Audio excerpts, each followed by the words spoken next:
की तो नंतर आपल्यावरती हर्षाचा वर्षाव करत असतो.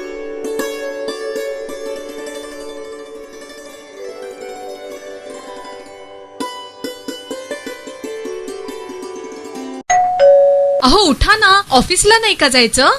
अगं मला आज फ्रेशच वाटत नाही, काही करायची इच्छाच नाही. अहो मग तुम्ही आजपासूनच न्यू युनायटेड फार्मसीचे गुड मॉर्निंग चूर्ण घेणं सुरू करा. अपचन, मलावरोध, बद्धकोष्ठ, आम्लपित्त आणि पोटाच्या तक्रारींवर खात्रीशीर आयुर्वेदिक उपाय. गुड मॉर्निंग चूर्ण.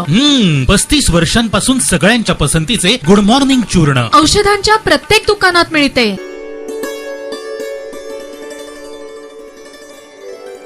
पुण्यामध्ये डोमेस्टिक सप्लायसाठी कुठल्याही प्रकारची कमतरता नाही आहे. आपल्याकडे डोमेस्टिक सप्लायसाठी जेवढा LPG पाहिजे तेवढा पुरेशा आपल्याकडे उपलब्ध आहे आणि पुढेही सुद्धा अडचण येणार नाही, म्हणून शासनाने कमर्शियल सप्लायवर काही टक्के बंदी आणलेली आहे. तर सर्वात आधी जिल्हाधिकारी म्हणून मी सर्व पुणेकरांना आवाहन करू इच्छितो की पॅनिकमध्ये येऊन आपण LPG सिलेंडर घेण्यासाठी रांगा लावू नका. पॅनिकमध्ये ॲडिशनल घेण्यासाठी आपण प्रत्येक ठिकाणी पोहोचतो आहे, त्याच्यामुळे रांगा लागते आणि मग लोकांमध्ये संभ्रम निर्माण होतो आणि एक पॅनिकची सिच्युएशन क्रिएट होते. तर तसं कुठलीही परिस्थिती आपल्या जिल्ह्यामध्ये नाही आहे, संपूर्ण महाराष्ट्रामध्येही नाही आहे.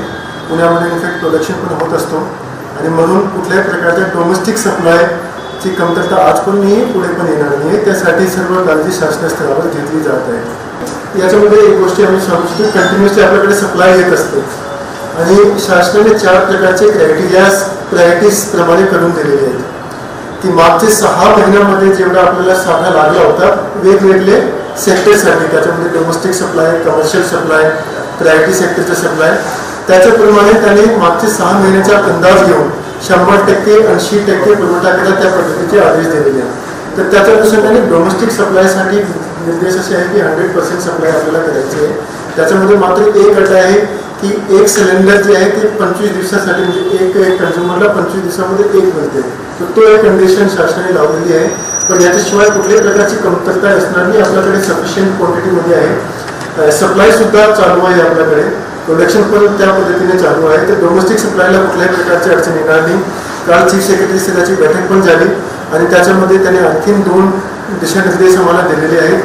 पहिला आहे की जे आपल्याकडे सर्व हॉस्पिटल्स आहेत त्याला कुठल्याही प्रकारचा सप्लाय कमी नाही पडला पाहिजे, ते आम्ही एन्शोर करतो आहे. आणि सेकंड, जे हॉस्टेल्स आहेत गव्हर्नमेंट, शासकीय हॉस्टेल आणि एडेड हॉस्टेल, त्यांनाही सुद्धा सप्लाय कंटिन्युअसली देतील, तेही आम्हाला एन्शोर करायला सांगितलं, तर तेही आम्ही एन्शोर करतो आहे. मात्र हा सिच्युएशन बघून काही ठिकाणी काही लोक ब्लॅक मार्केटिंग आणि होल्डिंग करण्याचा प्रयत्न करत आहेत. त्यासाठी आम्ही तालुका स्तरावर प्रत्येक तालुक्यामध्ये पथक स्थापित केलेले आहेत तहसीलदारच्या अध्यक्षतेखाली. त्याच्यामध्ये पुरवठा निरीक्षक आणि पोलीस निरीक्षक सुद्धा आहे आणि याचं काम आहे की ते प्रत्येक ठिकाणी जाऊन तपास करत आहेत की कुठेही कुठल्या प्रकारच्या होल्डिंग नाही झाला पाहिजे, ब्लॅक मार्केटिंग नाही झालं पाहिजे. बघा आपल्याकडे ज्या पद्धतीने सप्लाय आहे त्या पद्धतीने कमी नाही पडतात, मात्र जर ब्लॅक मार्केटिंग आणि होल्डिंग झालं तर पुढे जाऊन कमी करू शकतो. तर प्रशासन म्हणून आम्ही सर्व काळजी घेतो की कोणी होल्डिंग ब्लॅक मार्केटिंग प्रकारचे प्रयत्न करू नये.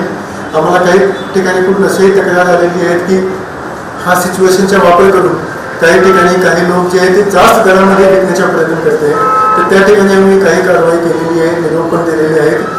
तर सर्वच नागरिकांना आमच्या 3 आव्हान राहील. पहिला हा की डोमेस्टिक सप्लाय कुठल्याही प्रकारच्या कमतरता नाही आहे, म्हणून कोणालाही घाबरायची आवश्यकता नाही आहे. दुसरा, कोणताही सप्लायर हा सिच्युएशनचा वापर करून स्वतःसाठी जास्त अमाऊंटमध्ये विकू नये. तशा प्रकारची आमच्याकडे कंप्लेंट आली तर त्याच्यावर खूप कडक कारवाई केली जाईल, त्याचे निलंबनही केली जाईल सप्लायच्या आणि त्याच्यावर परमानंटली पण बंद केली जाईल. आणि तिसरी आमच्या सर्वांना आव्हान देतील की ब्लॅक मार्केटिंग किंवा होल्डिंग करण्याचा प्रयत्न कोणी करू नये. आम्ही लक्ष ठेवून आहोत, आमचे पथक आहेत, प्रत्येक ठिकाणी व्हिजिट पण करत आहेत. हे 3 गोष्टी खूप महत्त्वाची सद्यस्थितीमध्ये. पॅनिकची सिच्युएशन अजिबात नाही आहे. आपल्याकडे सफिशियंट क्वांटिटीमध्ये डोमेस्टिक सप्लायसाठी LPG अवेलेबल आहे.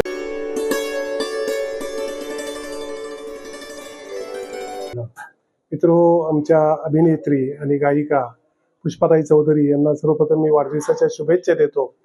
आणि त्यांनी या वाढदिवसानिमित्त एक आगळा वेगळा उपक्रम आयोजित केला आणि एक विक्रम त्यातून प्रस्थापित झाला. तो 575 गाणी 54 तासात आणि 115 गायकांच्या माध्यमातून त्यांनी हा रेकॉर्ड केलेला आहे.